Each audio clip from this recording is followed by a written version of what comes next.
This is part 4 of our series on the dancing plague. Do watch the previous parts for the full story. We also post the full-length videos on our YouTube channel. The city of Strasbourg had made a decision. Faced with hundreds of its citizens dancing uncontrollably in the streets, the authorities, on the advice of their physicians, had prescribed a cure: more dancing. They had built a large stage in the city market, cleared open public halls, and even hired professional musicians to play a constant, upbeat rhythm of pipes and drums. Their goal was to force the afflicted to dance the hot blood out of their systems. It was a catastrophic failure. What followed was one of the most surreal and horrifying spectacles of the medieval era. The heart of the city was now a non-stop, macabre dance party. Healthy musicians played lively tunes while hundreds of afflicted dancers writhed and jerked around them, their faces slick with sweat and tears, their eyes vacant and full of terror. They were not dancing with joy.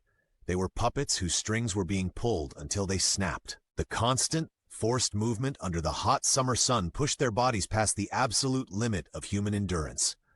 One by one, they began to die. Historical records from the city document the grim reality. The dancers suffered from dehydration, their feet were torn and bleeding, and their bodies were racked with exhaustion. They began to collapse from strokes, heart attacks, and pure physical exhaustion. The stage that was meant to be a place of healing became a place of death. The city's own chronicles state that at the peak of the plague, as many as 15 people were dying each day. The authorities watched in horror as their cure turned into a public execution. The music that was meant to heal was now the soundtrack to their deaths. They finally realized their terrible mistake. Their plan had not cured the plague, it had only made it more deadly. Panicked, they reversed their decision. They banned all public dancing and music. The stage was torn down. But the plague continued. The people kept dancing. The authorities were now completely out of ideas. Their medical and civic solutions had failed. Defeated, they turned to their last resort: divine intervention.